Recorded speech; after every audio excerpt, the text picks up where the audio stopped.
What is up, everybody? I'm NoLucksGiven, and in this video we are going to be taking a look at a game where I complete every single quest in Storybook Brawl. I actually did the same thing 2 months ago, but it's pretty rare. It doesn't come up that often. And then I did it twice in one day. So we're going to be taking a look at the first time that I did it in this video, and in 12 hours, my second upload for the day is going to be another game where I also complete every quest. So if you're in for this type of fun content, these videos are definitely for you. And both of these games were recorded on the exact same day. I played both of them. This is going to go live on Sunday. Both of these games were played on Thursday. Not back to back, but I played a few games of Storybook Brawl on Thursday, and this happened. So pretty crazy stuff, and in neither game do I force it. And I think that that's like just an important caveat here to consider. Going into this game, I did not know I was going to try to complete every single quest. I was just trying to play Storybook Brawl, and this is kind of how the chips fell. I do think that there are some treasures where quests are really important to do, and those are going to be the heroes that we look at in this game. I might have just said treasures. I meant to say heroes. First one being King Midas, and it's really important to do quests on King Midas because that's the only way that you get treasures. That might have been why I just said treasures, but that is going to be why I am pretty heavily pursuing the questing units for King Midas in this game. And I think most of the decisions have been pretty straightforward up until this point, but I'll discuss this when I go for the magic research on the Black Cat. Don't really need the blind mice when we're playing King Midas because you can't get treasures like that. You can only get treasures through questing, and that is exactly why I pick up every questing unit that I see on King Midas and see what we can't do. What was interesting about the last game that I played where I completed every treasure, I believe that was a skip game, and I do like questing units on skip as well. I believe my last video was on skip, or yesterday's video was on skip, and I got Round Table off of Lancelot. And I think that one of the easier ways to get treasures on skip is through questing units, and that's definitely going to be a possibility. So I kind of play into the questing units a little bit more. I don't really do that in this game. I just kind of get lucky and wind up easily completing these questing units. I'll go for a Lucky and a Brave Princess plus a Candy Rain, and hopefully that can allow Brave Princess to start triggering here, but making use of the gold that we got from the Kitty Cup Purse, despite not being able to have the magic research stick around. We're going to be taking a little bit more damage here, losing this fight. And then we get to pick up our second questing unit, the Princess White, and then we'll also get to pick up the Tiny if we want to, and add that to the board. That will start to be the first dwarf that we pick up, and I brought this up in my other King Midas game that went live on the channel 2 days ago. I don't generally love Princess White, though I do think with Midas, you gotta take what you can get, and if you can get a level 3 treasure from Princess White, then you take it, and that's kind of the whole idea.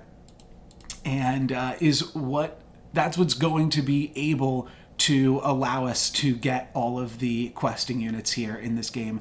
So Lucky will trade with Vampire, and then Vampire slightly over battles us here. Luckily we do get our Slay on Brave Princess, so that's pretty good. And then my opponent's going to wind up defeating us with 2 0 attack units in the back line. So that's a little bit unfortunate, but pick up a free Humpty Dumpty here, and then hopefully we can pick up some more dwarves like this Fanny, and start to just add some power to the board in that way. We could have gone for the spinning gold there too, but happy enough to just be able to pick up doubly and add some nice stats to the board with that. That is the plan here, doubly on the Fanny. And yeah, we'll still need to buy a few more dwarves after that. Don't really know what else I'm considering there on that turn. Oh, I guess I'm just considering if I want to cast the Falling Stars or not. Well, either way, we'll get that in, and hopefully we can start to grab some of these treasures, grab some of these quests. I don't actually think that this is like a super crazy game or anything, other than the fact that we complete all of the quests, which is obviously the big highlight of it. We are pretty strong here, though. After we crack my opponent's Humpty, we will be able to take them down. Unfortunately, we're too strong. We don't get to attack with Brave Princess, so we are on 4.0 without having slayed more than once with Brave Princess. So pretty annoying. We do get to pick up a Nutcracker, so that is a pretty good one. We'll start to work on that treasure, and sure, we'll pick up Cindy as well, because we don't have any treasures yet. Despite purchasing 4 questing units, we have really not been doing super hot on these treasures, so the econ works perfectly here to grab Cindy, and then just the end our chicken. And I was slightly debating, what do I want to the end? Do I want to save this chicken? But I'm just going to the end the chicken. It's super fine, and we'll get rid of it there.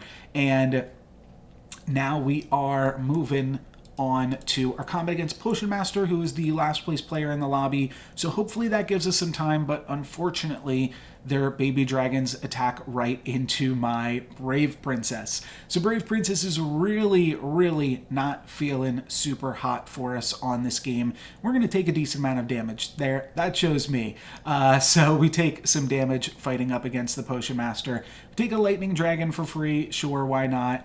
And Prince Arthur is definitely worth considering. We do have one upgraded royal right now. We've got the Frog Prince. And then we also just have all of these questing units that are so close, despite this Brave Princess like never getting there. So I am going to debate it, but I eventually will pick up the Prince Arthur before rolling on. And I do think that I actually like casting... Oh, that's right. I'm going to go for this dwarf stuff first. I'll roll through 2 dwarves, and then I believe I'm going to sell something to cast this Beauty's Influence. What am I going to sell? I must sell either the Lightning Dragon, though I kind of like the Lightning Dragon, or I sell off the Doubly. But I guess I go for the Lightning Dragon here. Just a Beauty's Influence on the Princess White. There is a chance that matters later in the game, that Princess White is a good unit, though I'm mostly doing it for the tick onto Cindy, start to grab some treasures and be able to do something. It's pretty incredible that this is the game that we complete all of the treasures, or all of the questing units, considering we are about to go into 5.0 and we don't have anything. I really do consider locking that Godmother, but I also don't think that we're strong enough that I can just pick up Godmother next turn and get away with it. Now, we are going to look pretty good here. We've got the Nutcracker against a bunch of animals, though it only gets 1 hit, so that is a little bit unfortunate. And the Greedy is also not going to survive because my opponent has the Evella bonus. No way Brave Princess is slaying on that one. We're going to be taking 6 damage from Evella here, and continuing to not look so great. We do get to complete our first quest, though, picking up this tiny activating Princess White. Crystal Ball, not really where you want to be, though Haunted Helm is a treasure, and I have brought this one up before. I do like Haunted Helm when you are questing, because it can activate your Nutcracker, it can activate your Lancelot, and it can kind of help you sometimes activate your Hercules too, so that can all be pretty decent. Probably not going to take a Fanny. I think I will take a Turkish Delight here, though, and that activates Cindy. So hey, 2 quests in 1 turn. Not too shabby. Book of Heroes, kind of too shabby. I think that it's kind of cute, but I don't think that it's going to be good enough for us. Kind of surprised there that I do not go for the Gingerbread Knight, but I guess I am just considering that I maybe want to try to find Lancelot or some more Prince Arthurs or something at this point. And I do indeed find a Prince Arthur. I am going to sell off Cindy to pick that up, but I think that that's going to just get us a lot of power on the board, and then I'm going to put Princess White on the board too. Could have tried to put the Cindy in here as well, sold off the Doubly instead, and then I'm going to lock the Turkish Delight, so that way we can make some nice things happen. And this is a pretty straightforward build for King Midas to go into Arthur and Royals. You don't normally do it by completing all of the quests. You normally use King Midas's hero power a little bit more, but we are going to get away with actually clearing a decent amount of my opponent's board. We only take 7 damage, and now we could be level 6 if we want to.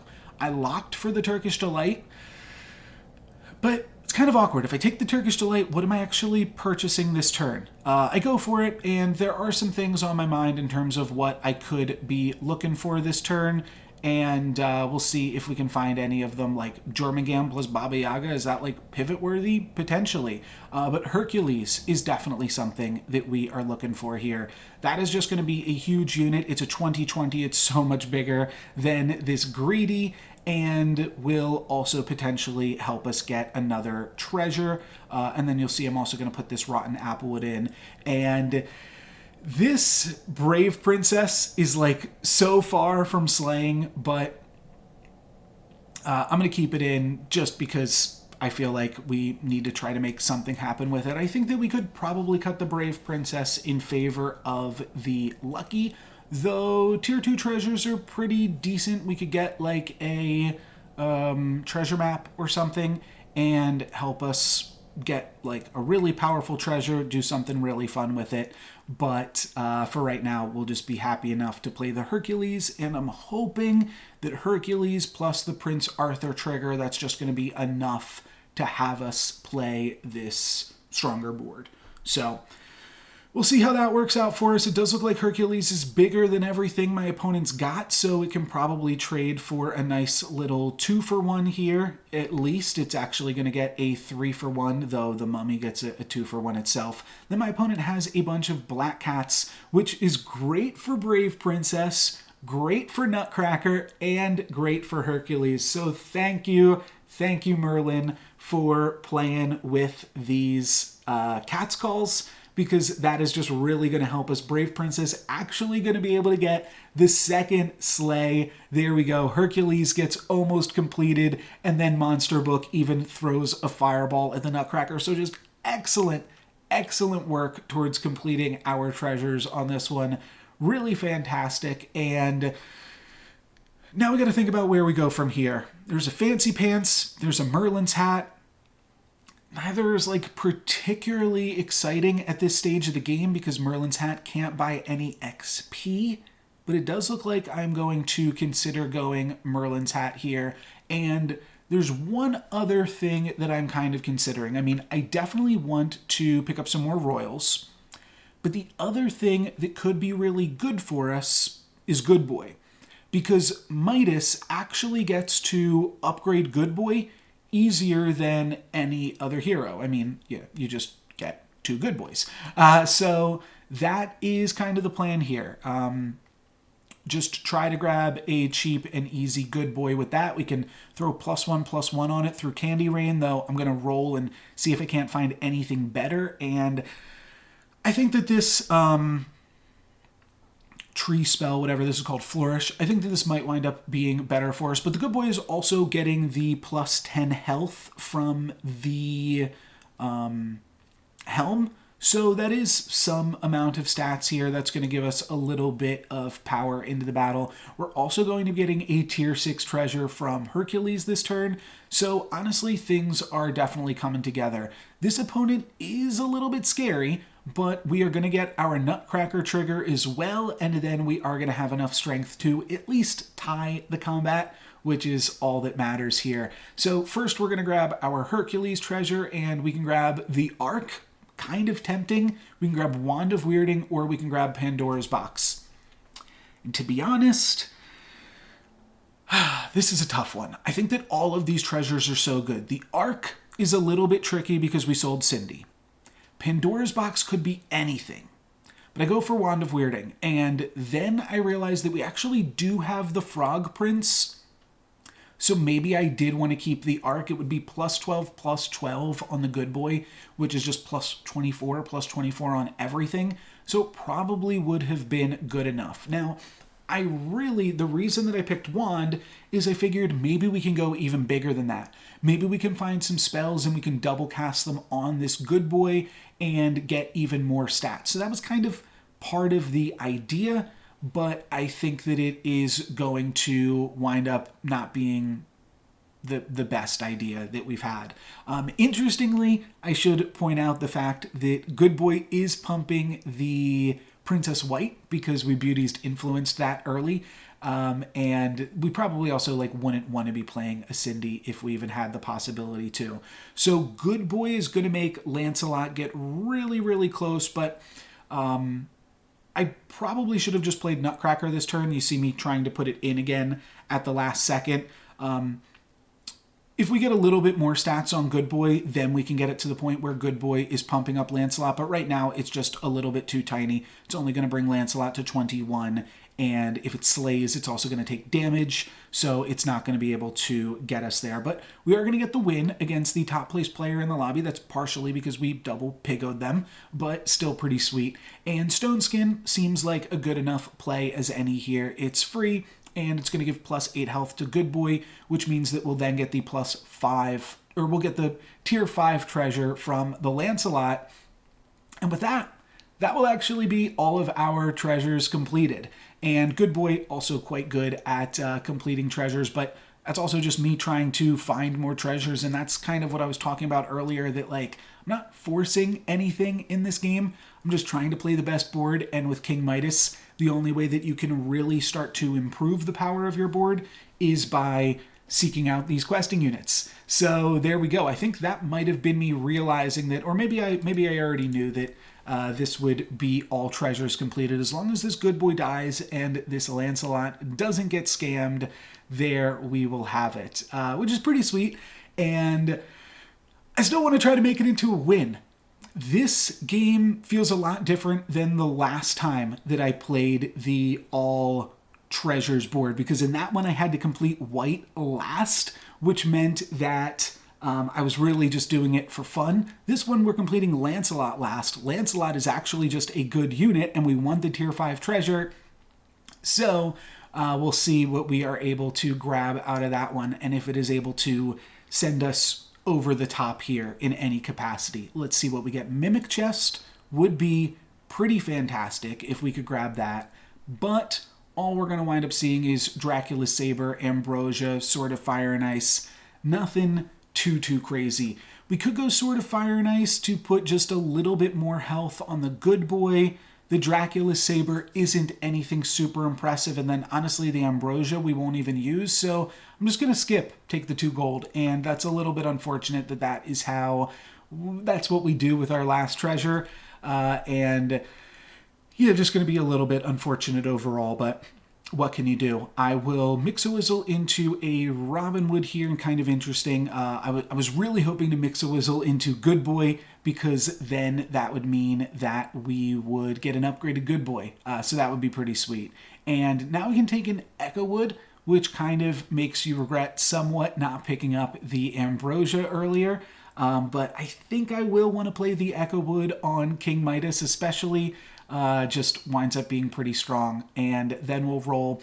Really just looking for more Good Boys, though. I will take potentially like a good spell that we could put on Good Boy. And Hugify seems good. Burning Palm also seems fine, though. I feel like that's going to be enough attack. And then we can use the rest of our gold to help roll for some more stuff on the rest of the turn. Pick up Golden Chickens just to bank the gold for the next turn, and then don't get to actually see what our last roll is. But now we've got 8 gold banked to do with something in the future there. We're just putting that back into the... it's an investment, you know? And... I'm trying to work in some crypto puns and things. I can't think of anything.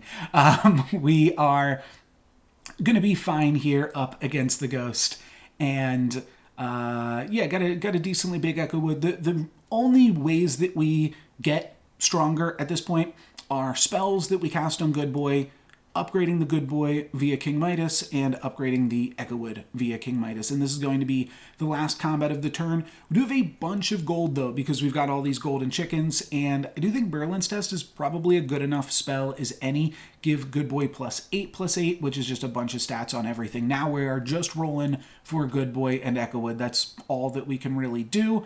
So we're going to full roll down, and we are probably on the last combat of the game, so we're going to sell off these golden chickens and just continue to roll, see if we can't find something. And unfortunately, we're not going to be able to. So that is going to take out a little bit of the power of what we can do on this last turn.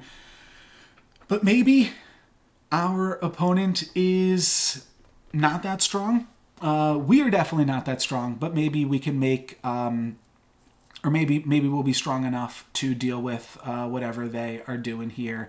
And we'll see. We'll see. I don't really remember too much of what this sad Drac was doing, but Good Boy gets to give everything plus 28 health. So that times, we'll say it's that times 4. So plus 100, we're going to have like a 100 health Echo Wood. I say times 4 because the sad Drac is pretty likely to attack and kill one of our units, whereas we actually haven't seen them in a bit. And they're trees with a Mimic Chest plus Owls, so pretty awkward there. They're going to take out one of our units, and then Good Boy gets to get in. Echowood gets up to the 130s, but that's not going to be enough to deal with most of my opponent's trees here, and we are going to go down to the sad Drac. So that is an unfortunate way to end it. We are going to get second place, but we completed every single quest, so I'll still call that a win, and in 12 more hours, we're going to do it again. It was about maybe, I don't know, 1 or 2 hours for me just in a play session. Happened to get 2 games where I completed every single quest. So stay tuned for that video. That is going to be it for me for this one. Thank you guys very much for watching. I'm NoLucksGiven. Peace.